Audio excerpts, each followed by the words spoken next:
Hey guys, welcome to the Neverland Reader, and we're back with me and my disgusting uncut hair that I'm getting trimmed soon. Yay! It's seriously, I got a mohawk growing. You guys want to see? It's beautiful, isn't it? No, it's not. It's not beautiful. But I'm getting that trim soon. And you want a mullet? No, I only wanted the mullet to piss you off. Because you don't like the mullet. That's not true, because you wanted it before I told you that I didn't. Okay, that was back in the hockey days, though, where I was, wanting the Jaromir. Put a picture of Jaromir Jagr in the 90s for reference, because he's the fucking greatest guy of all time. You can do that. I am, yeah, exactly. Okay. I'm referencing myself. But, yeah, hi, everybody.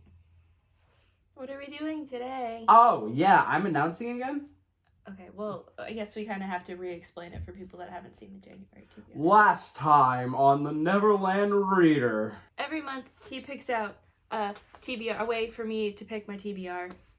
Last month, we did memes. This month, we came up with, like, a point system to do revolving around love. Because there's nothing more depressing that go together than books and love. It's like a little romantic depression relationship.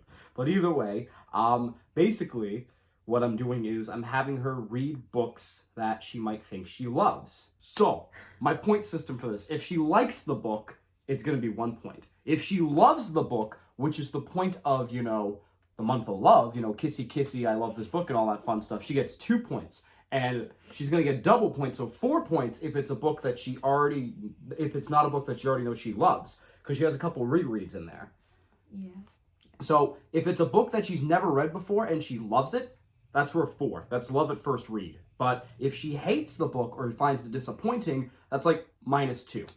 End of story. But I think, because again, if you watch the last video, I always have like a point system on how many IOU she gets. So for this, if you get, since it's a shortened month, I'm going to make it, if you manage to get at least 6 points, you get an IOU. Well, because we're only doing 5 books for it. Exactly, but some of them could be worth like 2 or 4 based on the system. Okay. But you could still lose 1 or 2. So I'm cutting it in half. Actually, half would be like 5, because I usually do 10 points. So like, quarter, almost a quarter. Almost a quarter. Cut it down. $12.99. Buy now. But essentially what's going to happen is... You can tell he works in retail. I've also been told I could be a good salesman, so there's that. But either way, so if for every 6 points you get an IOU. But if you reach the threshold and you start to not like books as much, if you lose points, so say you're at 6 and you don't like a book and you go back to 5, you lose that IOU and you have to reclaim it. Nothing is solid. Love is not solid, So neither are your IOUs. So everything is up for grabs. That's not fair. There are a couple books I need to buy. Love doesn't change! I'm sorry, love changes! So will this! Is that something you want to say to your girlfriend? I turned you from my girlfriend to my wife. What are you talking about? We're not married yet, though. For all of our friends, they basically say that we are, though. So,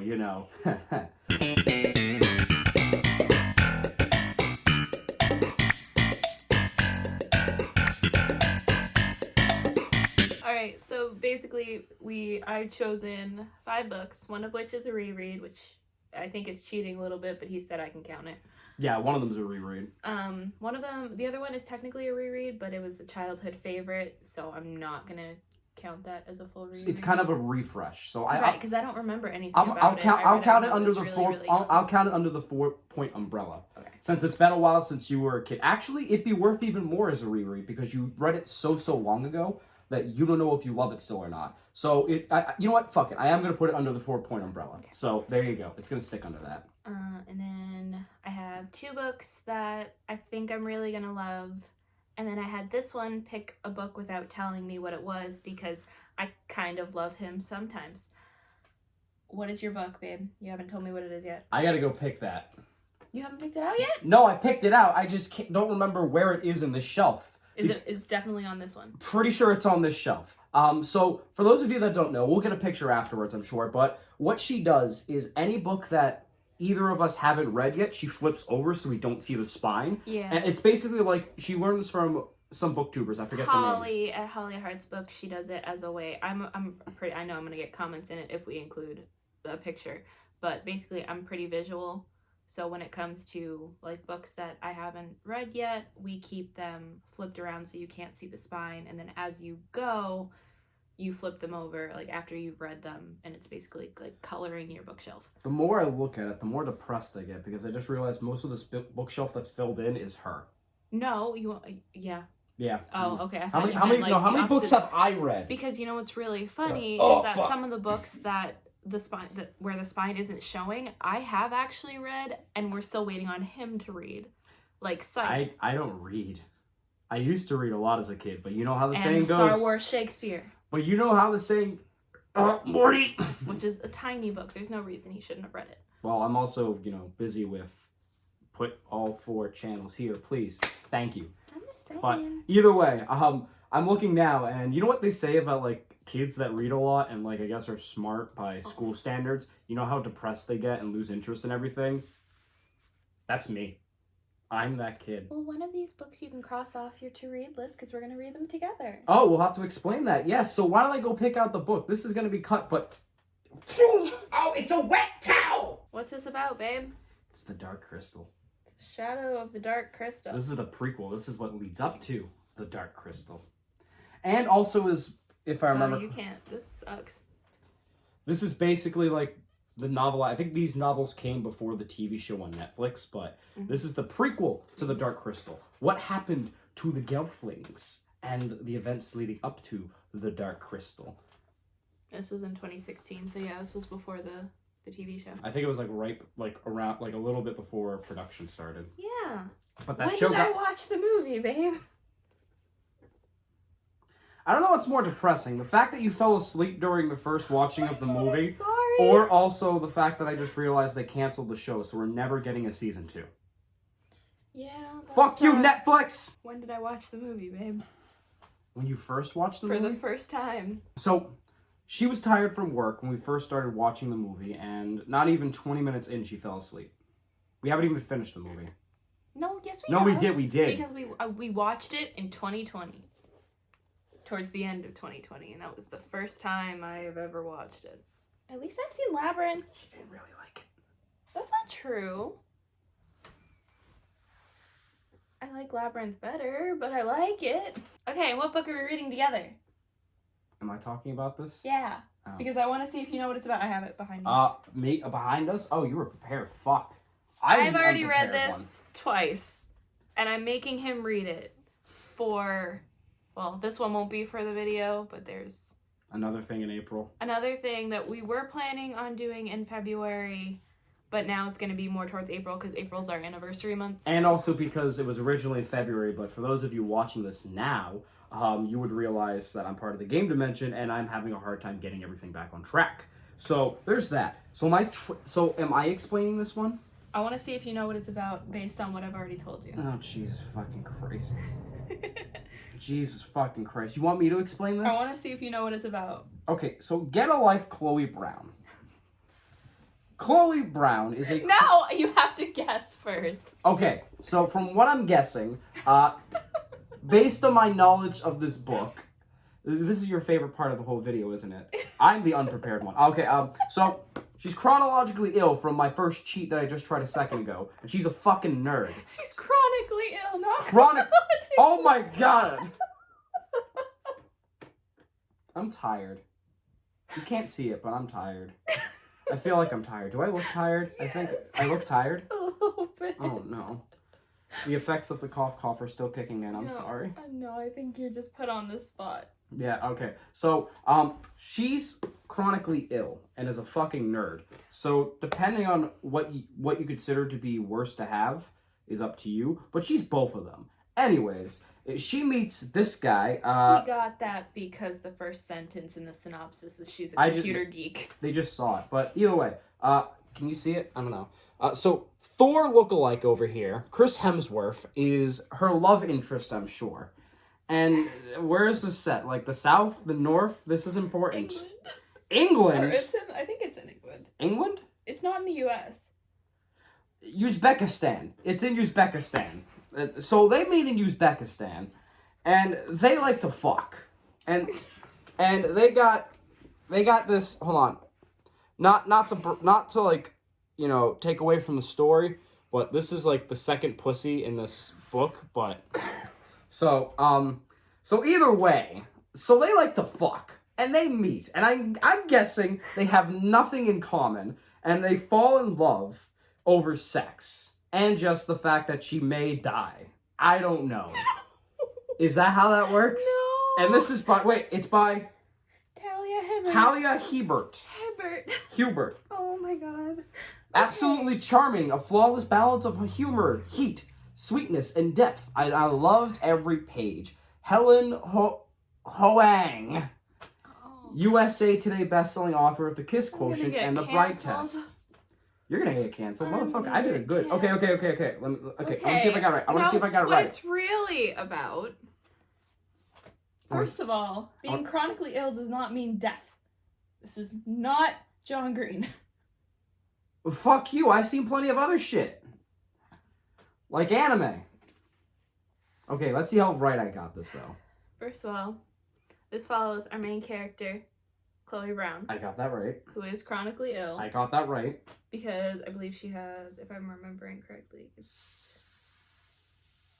syphilis. No, I think it's fibromyalgia. We don't need the specifics.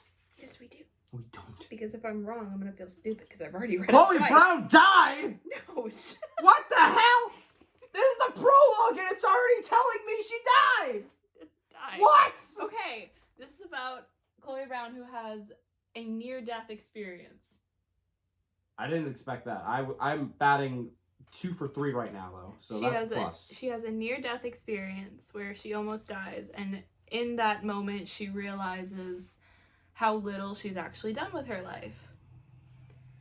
So after that, she decides to create a list of all things she wants to do, basically a bucket list, including moving out of her apartment. So when she moves, she meets this guy. That's her love interest. Hilbert, yes. No. His name is Red. Red? Red. Red. Like the color. Like Pokemon Fire Red and Leaf Green? Sure. Okay. Great remix. And she enlists him to help her with her list. And they fall in love, and yeah, it's great. So they have nothing in common. It's not that they don't have anything in common. I'm 2 for 4 right now. You know what? That's more than I expected. I got half of it right. So we're reading that together. We are reading this together. Okay. I'm happy. I got 2 for 4. That's all that really matters at this point. I'm 2 for 4 on my batting average. Okay, this next one, I have not already started. She cheated. I did not. She cheated, and it hurts. Because she's a cheating whore. I'm kidding, I love you. Anyway, this is the book that we were talking about that I read when I was little. This is the middle grade Suddenly Supernatural series, which I just found out only has 4 books, and I'm a little upset about it. Well, it's not Beast Quest, which has like fucking 200 books. What'd you expect?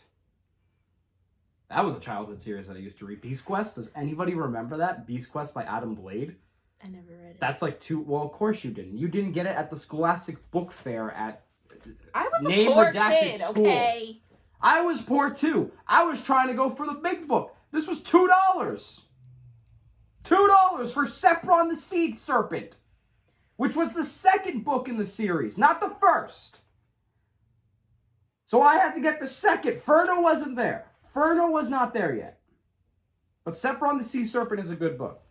I have not read all of them because I kind of forgot about them. I stopped reading them around 13 because they started taking them off the bookshelves for some fucking reason. Maybe it's because if they had a bookshelf for Beast Quest, there would be a whole entire bookshelf dedicated to it because Jesus fucking Christ, Adam Blade does not know how to stop. He's at like his 200s at this point. Baby, we're getting off topic. That's not on my TBR, unless you can find those books. Fucking bet. This follows Kat, whose mother is a medium. And yeah, we basically find out that this is a big struggle on her life because she's known as the weird kid with the weird mom. That is until she turns 13 and realizes... the Fire Nation attacked. No. And she realizes that she shares the same ability as her mom. And the whole series basically follows her adventures, realizing that she is also a medium. Not a high, not a low, but a medium. Just your average kid. So I'm really not sure how I'm going to feel about this going back into it, because I read this when I was really young. I only read the first book. I never continued with the series. So I'm hoping that I still love it. Well, only one way to find out. Finish reading it. I mean, start reading it. This is... Can you see it? Is that Elvis at the bottom? They can't see Is that Elvis? Can you see that? That looks like fucking Elvis. It kind of looks like Elvis. That looks like Elvis. So let's just... not. Okay, what's it called? A Fierce Feminist book is what I'm reading on the back. A Fierce Feminist romp. Romp. Oh, it does say romp. Good job, baby. You can read. You can read. This is Wench. I just choose not to. By Maxine Kaplan. This just came out in January. And to be honest, this kind of caused my reading slump in January because all I wanted to do was read this book and not read anything else on my TBR. Which we'll get to in another video. Yeah, my wrap-up is coming soon, hopefully. This follows our main character, Tanya, who is a wench! Okay. You've been waiting to do that, haven't you? No, that just kind of came to mind, honestly. I'm not going to lie. Who has basically worked at her current tavern since she was a kid. And I think she... when her guardian dies, she might lose the entire thing. And she has to go on an adventure to try to keep her livelihood alive. Wow. I'm excited about it.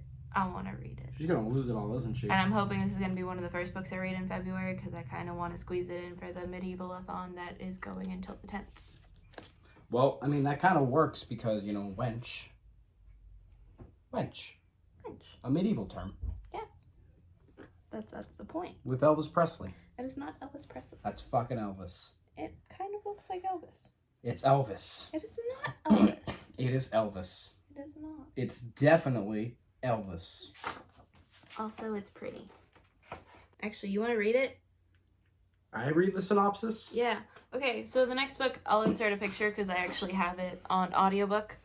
But we'll put it right where his face is. Right here. Thank you. Right here. Okay. It's called Black Buck. Do you want to tell everyone what it's about? Okay, so she's having me read the synopsis. Because he's a better voice actor than I am, and I think he'll come up with something fun.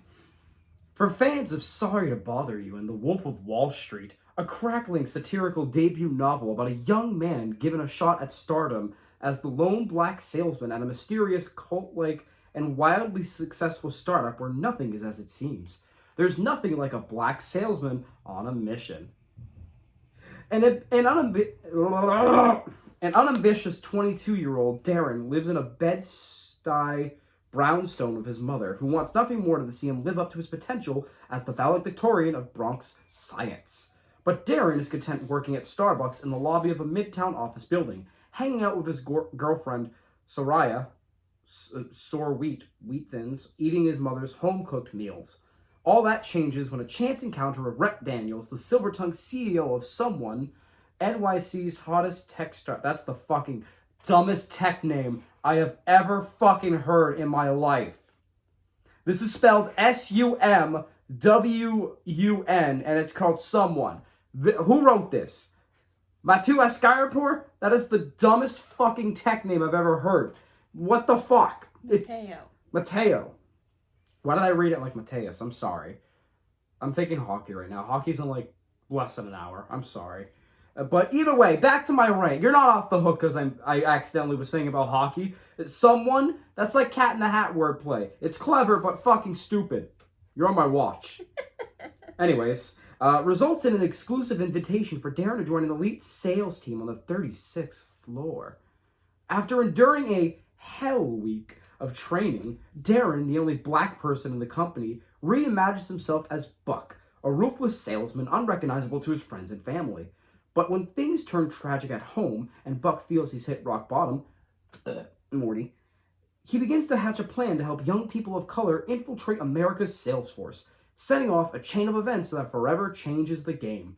Black Buck is a hilarious, razor-sharp skewering of America's workforce. It is a propulsive, crackling debut that explores ambition and race and makes way for a necessary new vision of the American dream. So basically, from what I'm hearing, is he's trying to get young people involved with the stocks.